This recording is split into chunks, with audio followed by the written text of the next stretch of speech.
이 국군의 날 주간을 맞아서 6.25 전쟁의 제2막을 열어보도록 하겠습니다. 혹시 이 노래 아십니까? 잊으랴 어찌 우리 그날을 조국의 원수들이 짓밟아 오던 날을. 38도선 전역에 걸친 북한의 기습 남침. 김일성의 그릇된 야욕이 부른 동족 상잔의 비극이 시작되었다. 소련의 군사 지원에 중공군까지 개입하면서 한반도는 수많은 이들의 피로 얼룩졌다. 끝나지 않은 전쟁 6.25. 우리 땅에서 일어난 가장 비극적인 이제 한꺼번에 이제 대한민국을 먹어버리자. 한 게 이제 6.25예요. 제3차 세계대전 문턱까지 간 전쟁입니다. 기습적으로 그 부산으로 백두산함의 승리는 6.25 전쟁 전체의 승패를 가르는 분수령이라고 합니다. 영천을 점령을 하면은 대한민국 끝나는 거예요. 초반 소련제 전차를 앞세운 북한군에 밀려 최후의 보루였던 낙동강 방어선을 구축한 그 이후 전쟁의 판도를 뒤바꾼 6.25 전쟁의 두 번째 이야기를 시작한다. 6.25 전쟁사 두 번째인 오늘은요, 이 전쟁의 판도를 뒤집었던 인천 상륙작전부터 평양 탈환까지 이 통일의 꿈을 안고 북진했던 1950년 그 뜨거웠던 가을날의 전쟁사에 대해서 짚어보고 또 그 의미에 대해서도 다시 한번 살펴보도록 하겠습니다.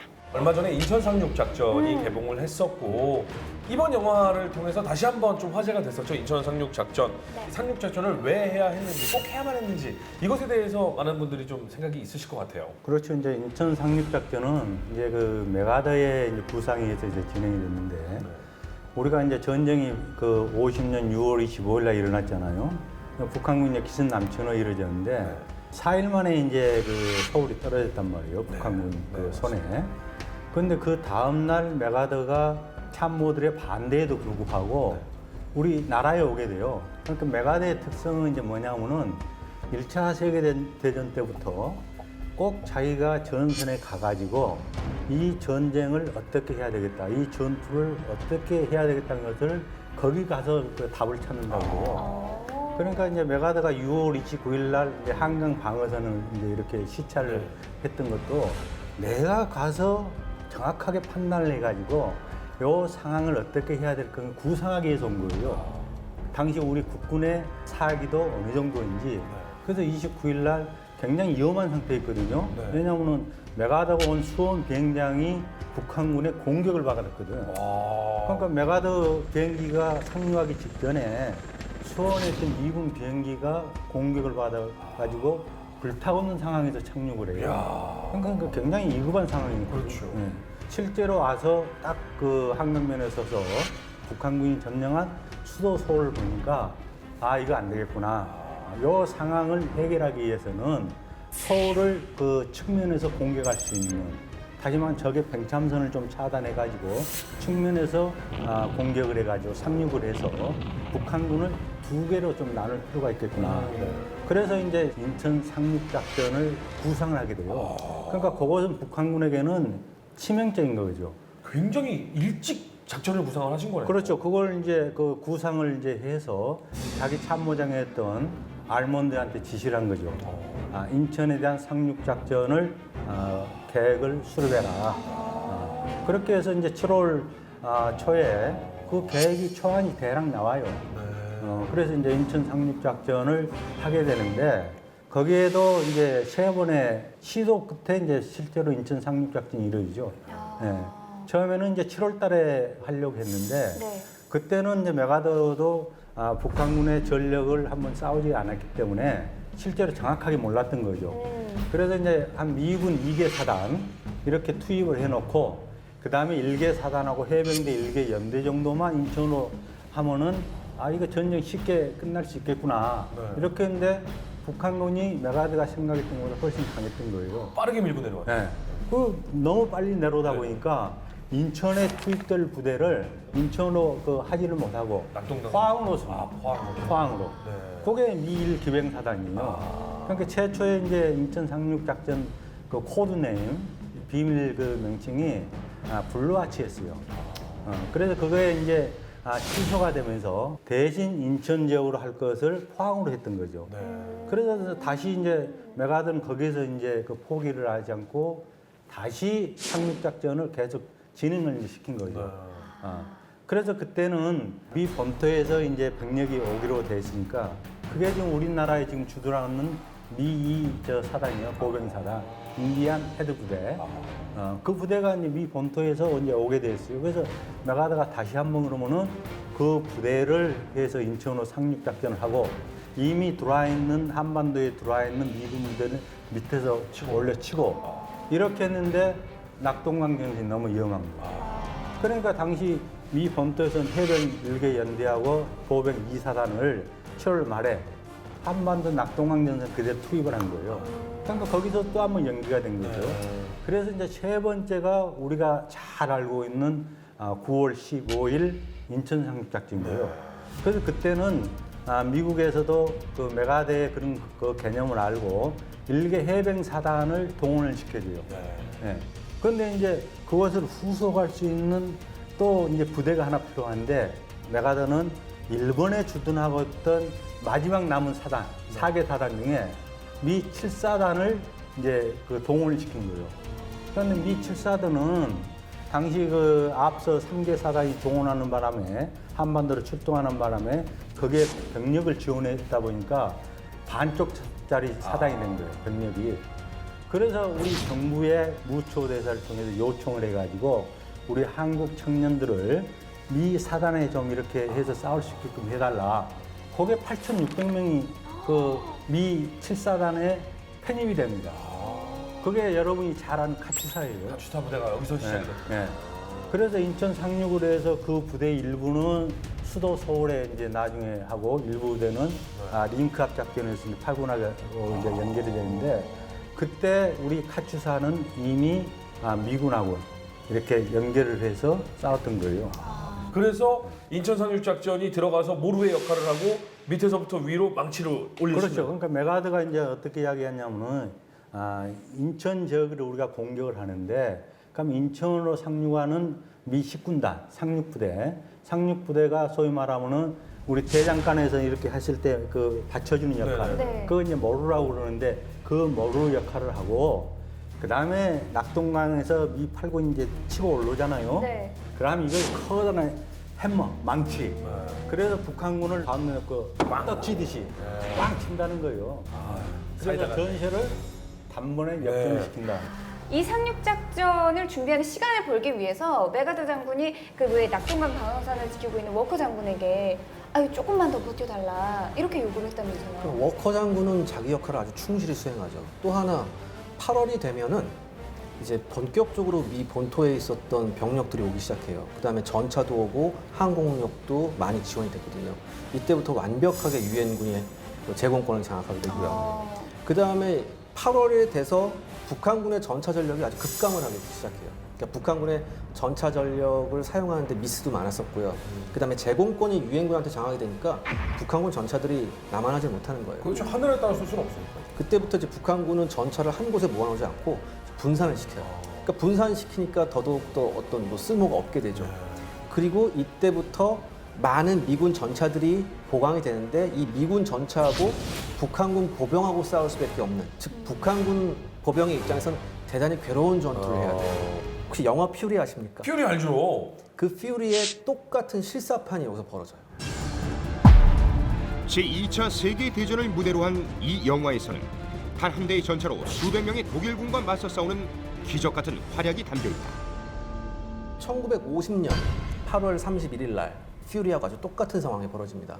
이때 그 미군 전차, 퍼싱 전차 2대가 요충지를 지키고 있었는데 북한군 보병들이 기습을 해요. 한 500명이 기습을 하거든요. 어휴.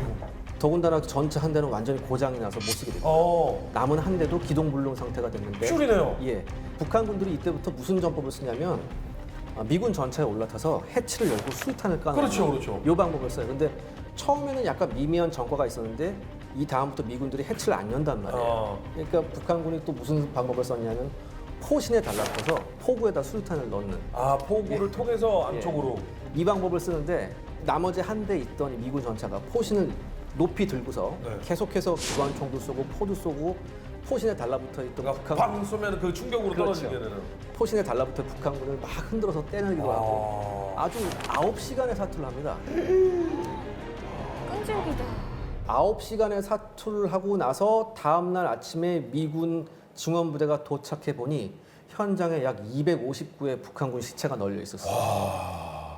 그리고 이 전투 과정에서 전차장이었던 어니스트 코우마 상사가 있거든요. 네. 이분도 큰 부상을 당했어요. 살아셨어요? 생존하셨어요.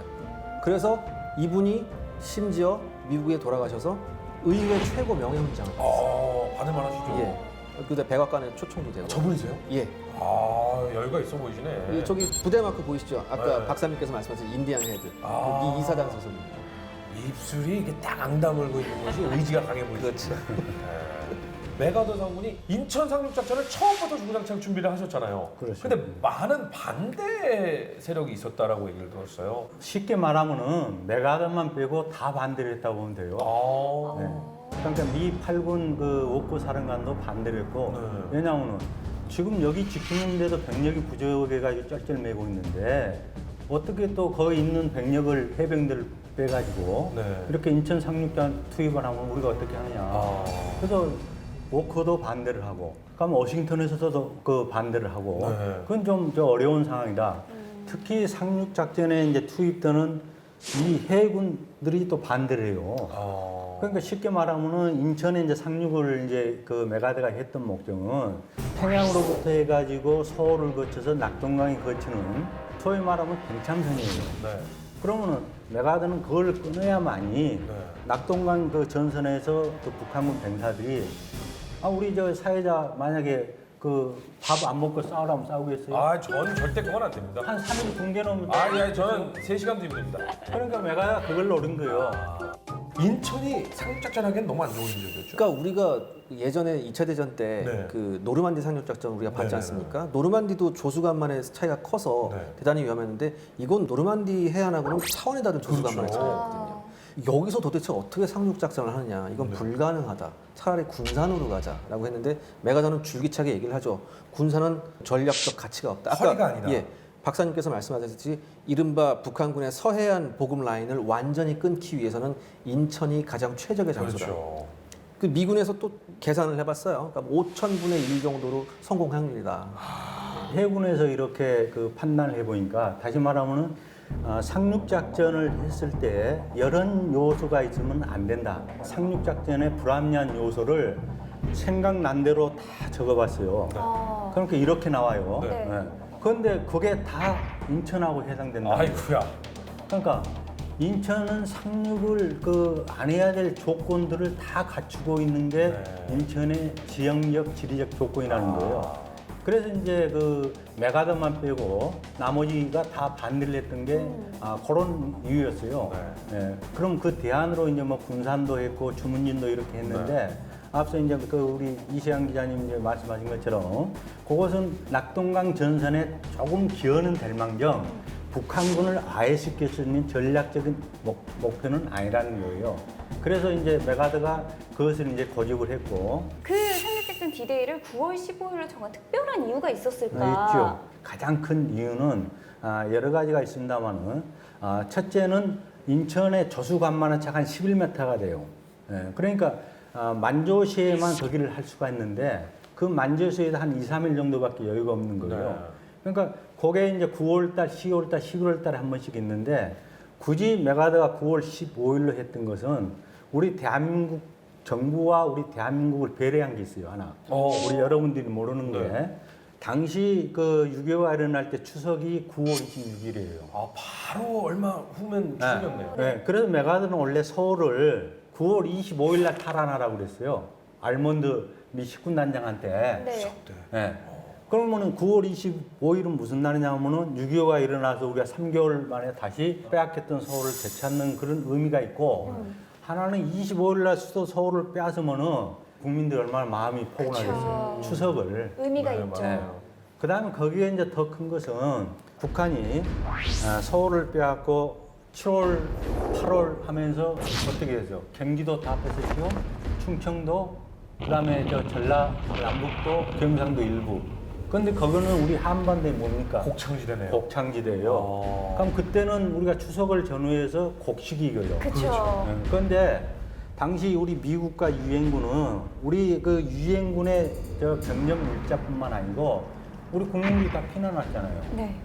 우리 국민들이 먹고 살 식량도 이렇게 지원해 줬어요. 그러니까 전투 이 물자를 실어 나를 그 수송선에 미국은 한편으로는 우리 국민들이 먹고 살 먹거리를 또 싣고 와야 됐어요. 네. 그러니까 추수기를 그걸 만약에 10월에 하면은 북한군이 어떻게 싹 해서 싹 깎아버리면은 미군은 전쟁을 수행하는데 너무 힘들다는 거예요. 네. 우리 국민들은 또 곧 겨울이 다가오는데 그렇죠. 또 추위와 기아에 또 떨어야 되죠. 그런 거를 고려했기 때문에 메가더가 9월 15일 날 이건 반드시 해야 된다. 네. 여지껏 저희가 열심히 이제 전쟁사를 공부를 하면서 인천이 돼야 되는 이유를 몇 가지를 이제 알고 있었거든요. 네. 그런데 이런 모든 것들을 다 계산했다는 거, 역시 메가더가 명장이다라고 네. 하는 걸 좀 이제 다시 한번 가슴속에 새겼는데 엑스레이 작전이라는 게 있었다면서요? 예, 일단 그 인천 상륙 작전을 하기 위해서는 뭐 여러 가지 중요한 정보들이 많이 필요했었어요. 근데 그때 당시에 중요한 이 해도나 이런 게 제작이 안 된 상태였었거든요. 왜냐하면 상륙 작전을 하기 위해서는 대형의 함선들이 주변에서 지원을 해줘야 되는데 그렇죠. 이 조수간만의 차나 뭐 이런 것 때문에 잘못하면 대형 함선들이 좌초할 위험이 있었거든요. 네. 우리 저 여기에 허파에 네. 뭔가 있을 때 엑스레이 사진 찍죠, 찍잖아요. 네네.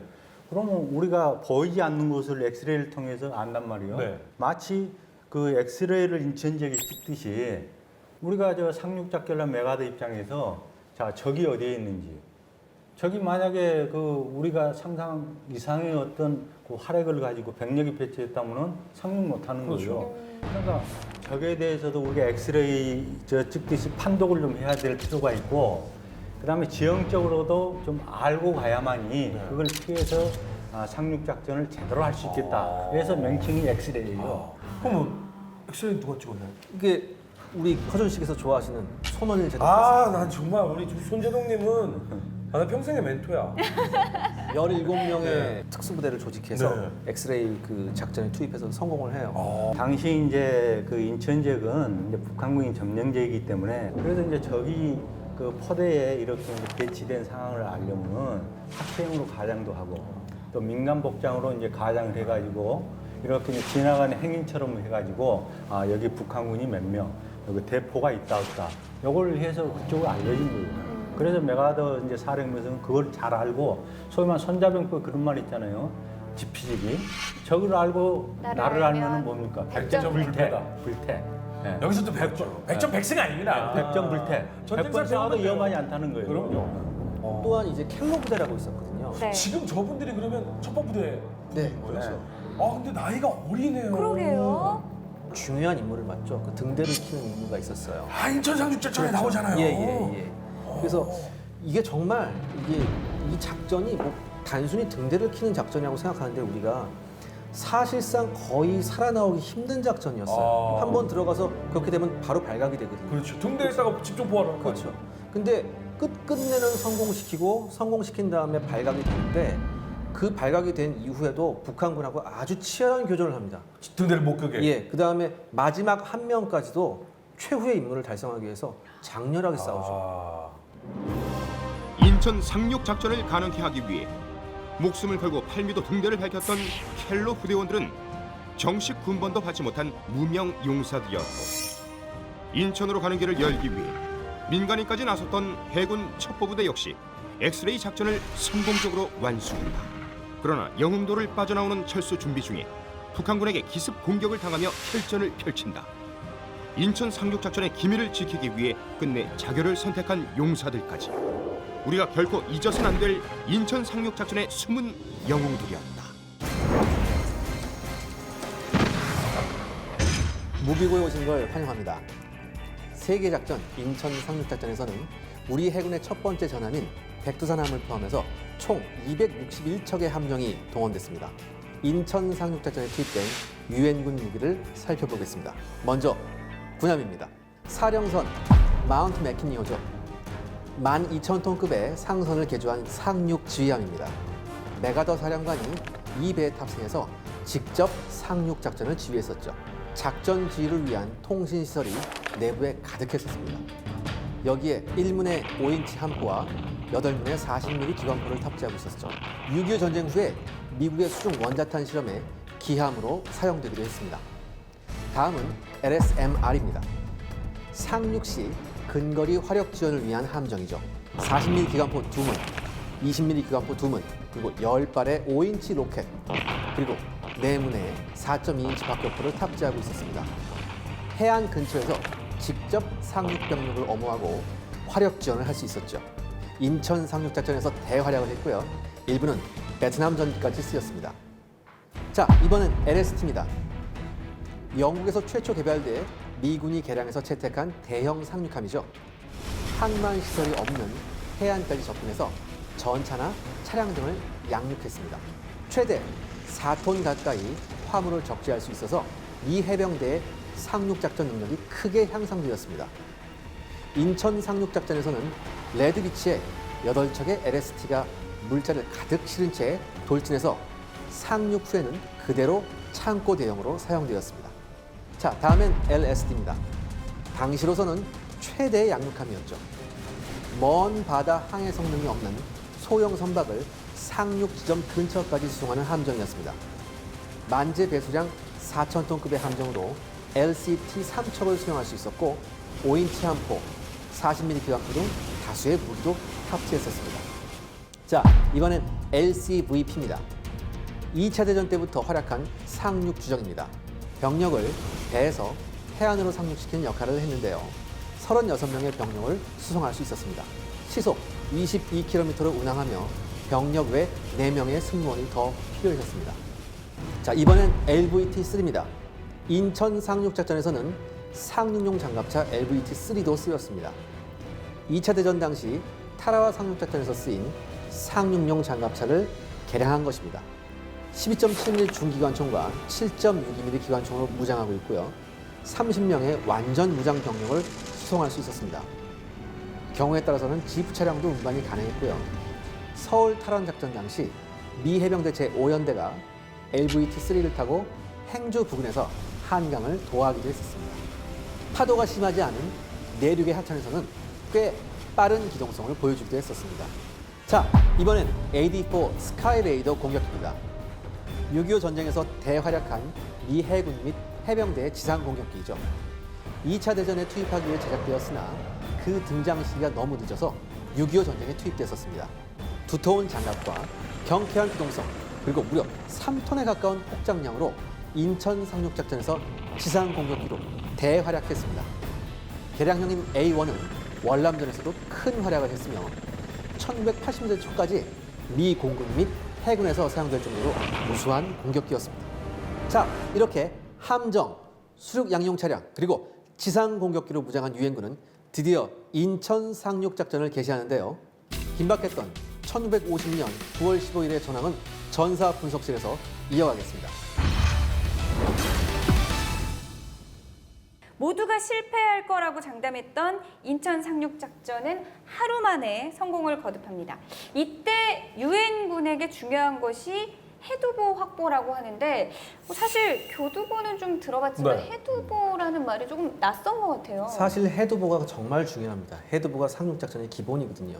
왜냐하면 상륙을 한다 하더라도 적의 포탄이 만약에 상륙 지점을 계속 날아오면 안전이 확보되지가 않죠. 그렇죠. 그렇기 때문에 적의 포탄이 날아오지 못할 지점까지 대략 한 10km 정도까지 내륙 깊숙하게 확보를 해야지 우리가 안전하게 병력과 물자를 상륙시킬 수 있거든요. 노르망디 같은 경우는 약간 그거에선 실패했었잖아요. 그렇죠. 인천 상륙작전에서는 이 해두보 작전에 성공을 하고요. 유엔군 특히 그때 상륙했던 우리 국군이 정말 잘 싸웠었거든요. 네. 우리 국군은 잘 싸웁니다.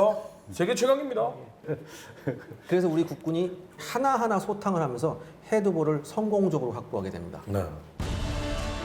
인천 상륙작전 D-Day 오전 6시 33분 월미도 점령을 위한 상륙 선봉 부대가 녹색 해안으로 진격했고 두 번째 만조인 오후에는 인천 해두보 확보를 위해 청색 해안, 적색 해안 상륙이 강행됐다.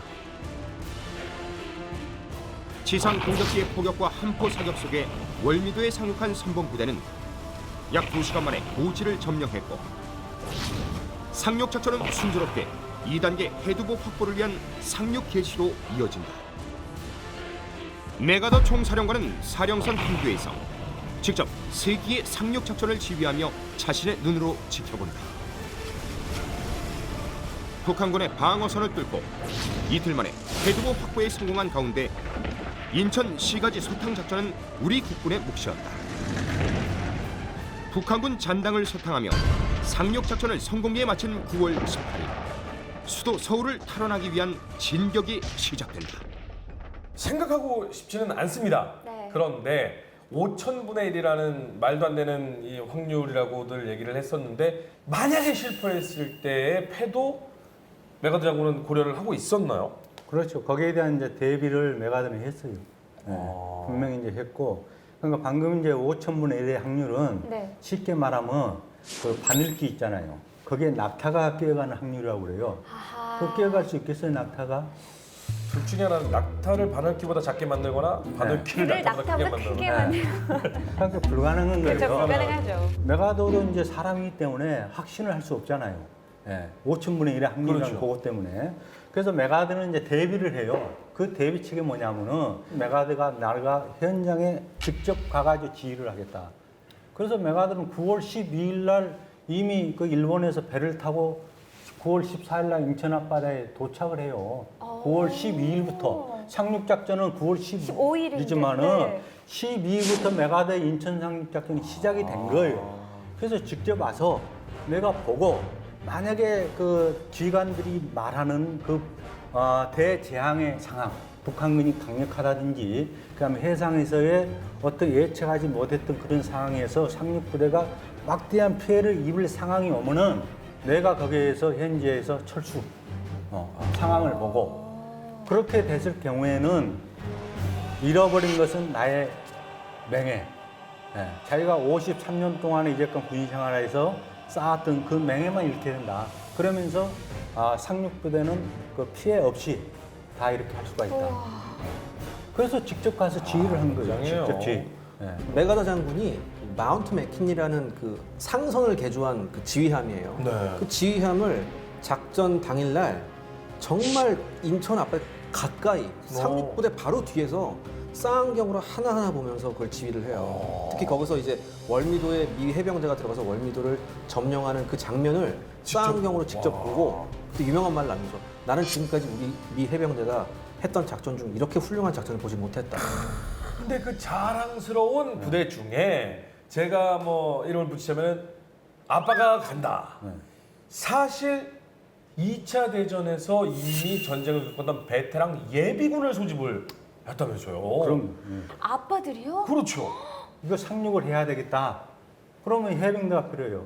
그래서 집에서 쉬고 있는 애 아빠들 아이고. 예비역을 소집을 한 거예요. 예. 그래서 그 사람들이 한국 전선에 와요. 그러니까 그 짧은 기간에 그 상륙 작전을 했음에도 불구하고 그렇게 잘 싸웠던 거예요. 왜냐면 2차 대전 때 메가더 밑에서 태평양 그 여러 섬을 상륙 작전에 경험이 있기 때문에 베테랑들이. 베테랑들이에요, 베테랑들. 네. 그러니까 쉽게 말하면은 그 상륙을 할 때에 LST 있잖아요. 거기서 고참병들은 폭발을 쳤다고 그래요, 폭발을. 네? 그 상륙을 해야 되는데 신병들은 달달달달 떨고 있는데 여유가 있네. 고참병들은 카드 놀이를 했다는 거 아닙니까? 그 아침에 또 투덜거렸어요. 왜냐하면 노르만디 때는 아침에 스테이크가 나왔거든요. 근데 인천 상륙작전 아침에 고기 통조림 나왔어요. 이거 왜 이걸 줘? 인천 상륙작전의 숨은 활약 중에 네. 또 주목해야 할 인물이 있어요.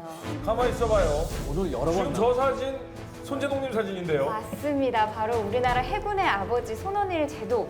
그러니까 이제 손원일 제독은 이제 너무나 잘 아시는 분이잖아요. 네. 쉽게 이야기하면은 우리 이제 대한민국 해군의 아버지죠. 아버지잖아요. 그 사모님께서는 홍은혜 대한민국 여사는 해군의 어머니. 어머니 이렇게 얘기하는데 그 말에 그 전혀 손색이 없을 정도로 그러니까 상륙 작전은 워낙 비밀이기 때문에 어머니도 속이고 갈 상황이었어요. 네. 그때 이제 홀어머니를 모시고 있었는데 그러니까 저 상륙 작전에 저 참가하게 됩니다. 전선으로 가게 됩니다. 그럼 전선 가게 되면 전사할 수도 있다는 거예요. 그렇죠. 그러니까 그걸 차마 이야기하면은 홀어머니가 또 얼마나 상심할 거예요. 예. 그래서 저 오랫동안 출장을 갑니다. 어머니한테. 근데 또 어머니가 또 대단한 분이니까 알아요. 네, 알아도 내색을 안 해요. 모르는 척. 아들이 걱정할까 봐. 어떡해. 그래서 손월제독이 그때 투스타 했단 말이에요. 해군 네. 총장이. 굳이 안 가도 돼요.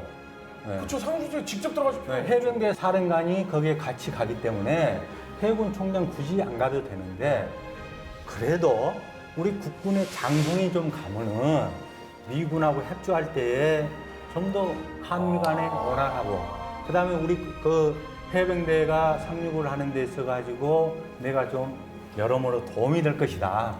그런 저런 이유 때문에 가게 된 거예요. 네. 이분이 영어도 유창하셨고요. 또 하나 최고 지휘관이 있는 거고 없는 거고 병사들 사기에 엄청난 차이가 있어요. 쟤네는 아빠가 왔는데 우리는 아빠가 안 오면 저희 체육대회에서도 아이들의 사기가 달라요. 그러니까 당연히 손현제독이 갔으면 우리 병사들도 당연히 사기가 많이 아주 그 적절한 표현입니다. 네. 이제 저 인천 상륙작전이 이제 우리가 우리 한국 해병대가 들어가서 이제 성공을 하잖아요. 네. 그때 이제 미군은 목표가 어디입니까? 인천 상륙 서울이죠. 서울이니까 네. 빨리 서울로 가기 위해서 이제 그 준비를 하고 네. 그다음에 인천시까지 이제 그 잔당들이 북한군 네. 폐잔병들이 많이 남았어요. 네. 그러니까 이제 그 폐잔병 소탕 작전을 해야 돼요. 네. 그것을 우리 이제 해병대가 하게 된 거예요. 그러면서 시가지 이제 소탕 작전을 이제 하는데 그때 우리 손월제독이 거기서 큰 역할을 하는 거예요. 무고한 시민들을 하고 동포 아니에요. 그렇죠. 그래서 그 무고한 시민의 희생이 없도록 해라. 그래서 빨리 안정이 될 수 있게끔 당시 이제 국회의원에 이제 그 6.25 이전에 출마해서 떨어졌던 분인데 굉장히 덕망 있는 분이 한 분이 있었어요. 인천 시민 중에 표양문이라는 분이 있는데 이 사람을 뽑아가지고 인천 임시시장을 맡겨요.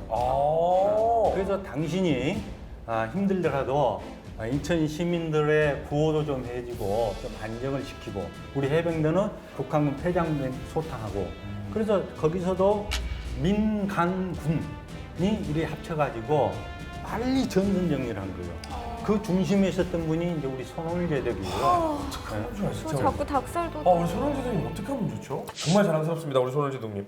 그런데 이제 인천 상륙작전 성공적으로 끝이 났고 이렇게 인천 시가지 전투도 잘 지금 이 잔당들을 잘 소탕을 했는데 모루가 마련이 됐으니까 해머로 쳐 올려야 되잖아요. 그렇죠. 네. 이게 다음 날 9월 16일 날 바로 이제 작전이 시작되는데 네. 그때 때마침 폭우가 또 내리고 의외로 북한군이 강렬하게 저항을 해요. 근데 인천이 연합군 수중에 떨어졌다는 소식이 전해지니까 이 북한군 지휘부가 공격이 되기 시작해요. 그러면서 이제 도망을 가는데 전혀 질서 있는 퇴각이 아니었어요. 쉽게 말해서 많은 중장비를 내버리고 도망가게 됐단 말이에요. 뛰기만 바쁘고 왜냐하면 북한군도 생각이 있죠. 인천 다음은 서울인데 그렇다면 우리 보급선은 어떻게? 우리 갇힌다 예. 이제. 그러니까 방법은 하나죠. 빛의 속도로 도망가자. 이럴 때 필요한 건 뭐? 스피드. 그러면서 모든 중장비를 다 버려버려요. 그리고선 도망가기 시작하는데 이미 제공권이나 이런 것들은 연합군 수준에 있었거든요. 그렇죠. 그러면서 북한군 입장에서는 아주 괴로운 후퇴가 되죠. 네. 한국군도 이제 맹렬하게 추적을 하는데 한국군도 아주 전격적으로 최선두에 서서 쫓아가요. 정말 우리 조국과 동포들을 그렇게 공격하면서 내려왔던 북한군이 도망가기 시작하면 쫓아가야죠. 그렇죠. 그러면서 연합군의 지원도 받고 그야말로 이제 해머가 땅 하고 치게 되는 거죠.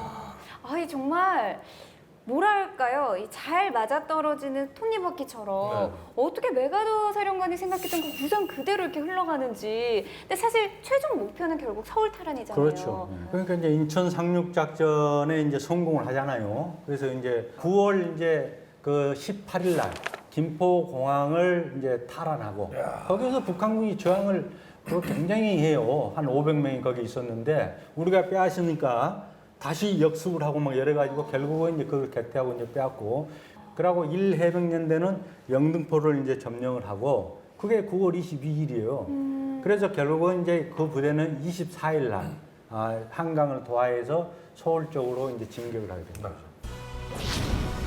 한강을 건너 행주로 도하한 아군은 서울 연희국의 방면으로 진격해 가던 중 예상보다 거센 북한군의 저항에 부딪히게 된다. 서울 탈환 작전 중 가장 격렬했던 연희국의 전투에 잠시 발이 묶이기도 했지만 크게 세 갈래 방향에서 서울로 진격해 들어가며 시가전을 펼치게 된다. 약 2만 명의 병력을 집결한 북한군의 저항을 뚫고 서울을 되찾아가던 아군은 마침내 9월 28일 완벽한 서울 탈환을 발표했고 29일에는 서울 환도식을 거행한다. 서울을 수복했다. 이 얘기는 뭐냐면 이 전쟁 우리가 원점으로 돌려놨다. 밀리던 전쟁을 이제 역전의 전쟁으로 바꿨다라고 할 수 있는데 가서 깃발을 누가 꽂느냐도 상당히 중요하지 않습니까? 그럼 그래서 태극기를 서울중앙청에 가서 꽂기 위해서 특수 임무를 받은 부대가 있었다면서요. 9월 26일에 이제 서울에 입성한 메가더 장군이 서울 탈환을 발표해요. 그리고 이때부터 치열한 시가전이 이제 벌어지게 되는데 네. 여기서 중요한 게 있어요. 우리 병사들이 그동안 시가전을 한 번도 치러본 병사들이 아니에요. 그런데 시가전에 들어가서 병사들이 자기들끼리 협조하면서 자기들끼리 시가지를 하나하나 개척하거든요. 그러니까 이 병사들 개개인이 정말 유기적으로 움직이면서 시가전을 수행한단 말이에요. 이 미군 관계자들도 깜짝 놀라요. 그 다음에 이제 조선호텔에 이제 본부를 뒀었죠. 이제 한국해병 2대대가 이때 그 대대장이 김종기 소령이었는데 중대장하고 소대장을 모아놓고 이제 작전회의를 하고 있었어요.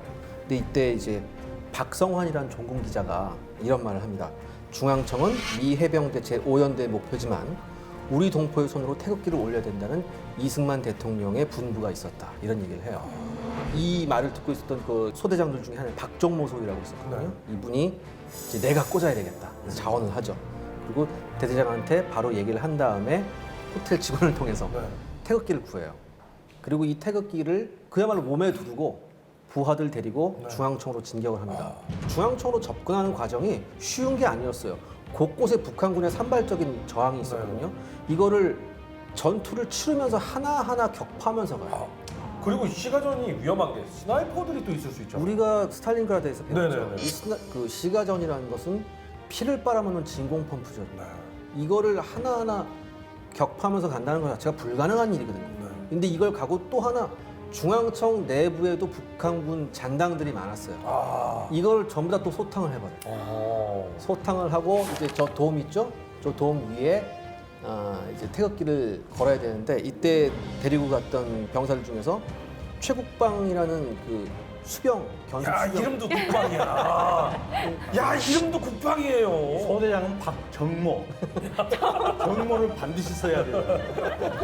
그다음에 양병수 이등병 데리고 딱 가서 이게 돔까지 올라갈 방법이 없는 거예요. 그렇죠. 그러니까 이제 당시에 요대라고 하죠. 그걸 연결해가지고 어렵게 올라가서 이 양 이병이 올라가서 오. 태극기를 달아요. 그래서 이 양병수 이등병 같은 경우에는 나중에 그 미 동성 무공훈장까지 받아요. 우리 저 박정모 소대장도 훌륭했던 게 네.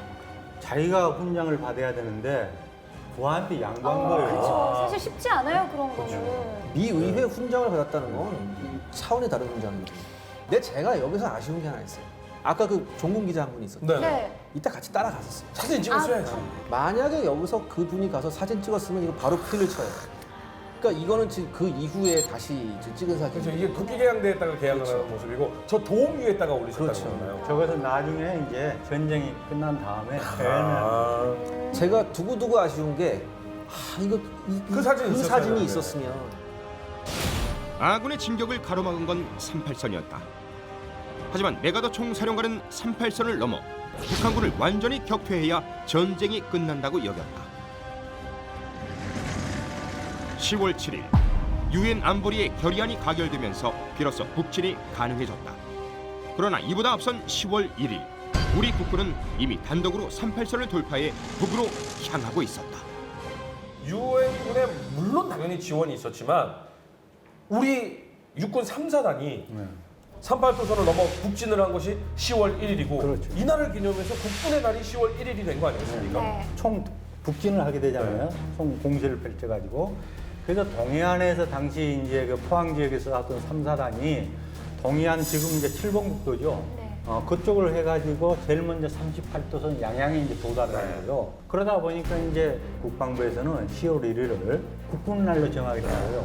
거기에는 이제 여러 가지 그 의미가 있는데 가장 큰 의미, 숨은 의미는 뭐냐면은 우리가 38도선 돌파한 것은 결국 통일을 하기 위해서 그렇죠. 돌파를 한 거예요. 네. 그래서 지금 그게 이제 국군의 날이 많이 좀 희색이 됐는데 그건 결국 우리 국군에게 통일을 잊지 말라는 겁니다. 네. 국진 통일을. 국군을 통해 가지고 우리가 국군을 아래 이렇게 성대하게 우리가 행사도 중요하지만은 네. 그 이면에는 우리 국군이 꼭 잊지 않고 해야 될 일은 국진 통일이다. 그게 어떻게 보면 국군에게 주어진 역사적 책무예요. 맞습니다. 네.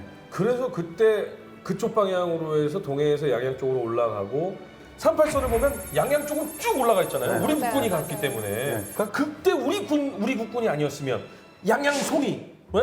네. 주문진에서 문어 이런 거 어떻게 먹었겠어요? 너무 속초도 다 북한. 그럼요. 다 우리 군인이 국군이 그쪽을 밀고 들어갔기 때문에 이루어진 일이잖아요. 그러니까 그것은 우리 국군의 애국심이에요. 맞습니다. 와. 애국심이 충만해가지고 밀어 올린 거예요. 저는 주문진 양양 자주 놀러 가거든요. 거기 갈 때마다 항상 우리 국군이 이곳을 수복했기 때문에 우리가 여기 자유롭게 여기서 이렇게 해산물을 즐길 수 있고. 그러니까 전방에 있는 국군과 격리 한번 하고 오셔야 돼요. 거기 할 때마다 감사합니다 그러고. 문어라도 이렇게 하나씩 사다가 맞습니다. 압류.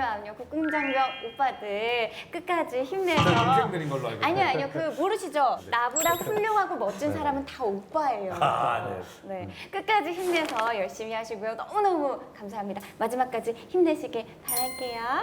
이때 우리 국군한테는 또 그게 또 사기와 명예가 중요하지 않습니까? 누가 평양을 그렇죠. 누가 먼저 평양에 들어가느냐. 네. 특히 이 당시 미군 같은 경우에는 거의 기계화부대였거든요. 뭐 장갑차 타고 탱크 타고 들어갔단 그렇죠. 말이에요. 근데 우리 국군 같은 경우는 보병이 대다수였는데 8배소 총 들고 뛰었죠. 예. 근데 우리 보병의 진격 속도가 더 빨랐어요. 예?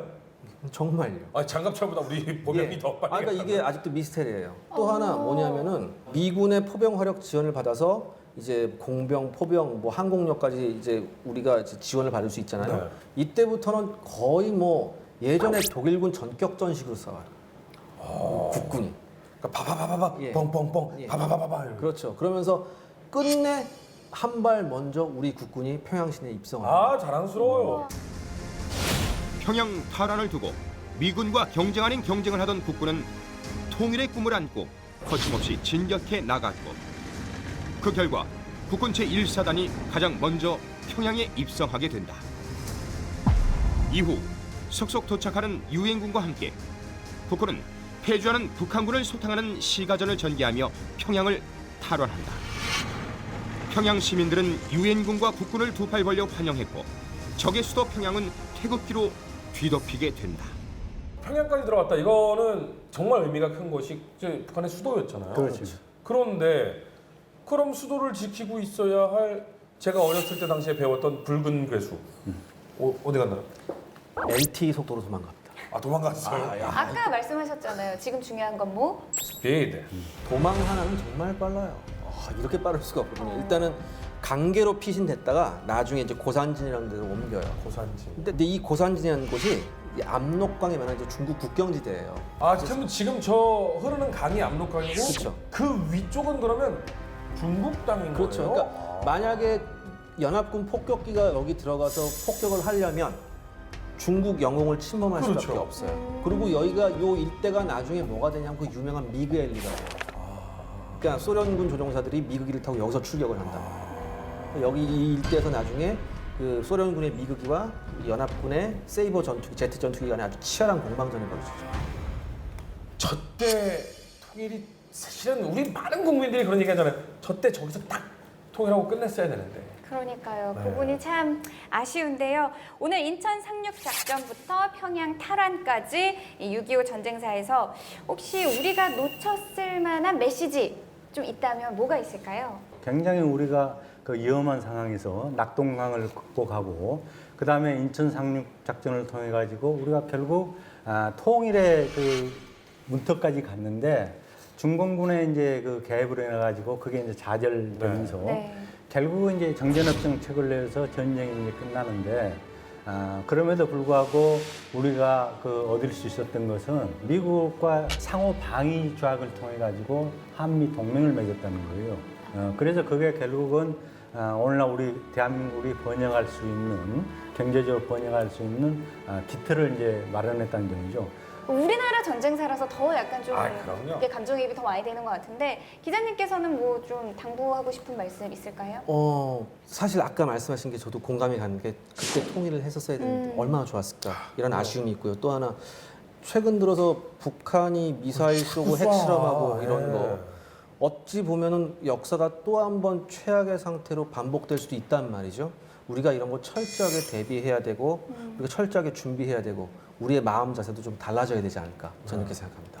지금도 일촉즉발의 굉장히 위험한 상황입니다. 이 상황에 우리 선배님들, 우리 국군 장병 여러분들, 그리고 정말로 나라를 위해서 돌아가신 순국 선열들, 이런 분들의 유지를 받들어서 우리가 강하다. 절대로 우리는 건드리면 너희들은 가만두지 않을 것이다. 라는 걸 보여줘야 됩니다. 그 자주국방을 보여주는 것들이 우리 자랑스러운 국군들이고요. 네, 맞습니다. 저희 토크멘터리 전쟁사가 그 부분에 있어서 조금이라도 도움이 될 수 있도록 늘 저희는 열심히 준비해서 여러분들에게 전쟁사에 대해 바로 알려드리도록 하겠습니다. 다음 주 더욱더 알차게 돌아오겠습니다. 다음 이야기. 전쟁사의 기본을 다지는 고전 특집의 서막을 열 전쟁은 그리스 페르시아 전쟁. 1, 2차 침공에 걸친 미스테리한 고대사의 비밀을 파헤쳐 본다.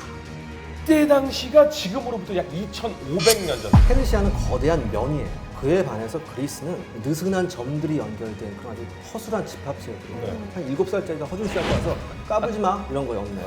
그러니까 나 이거.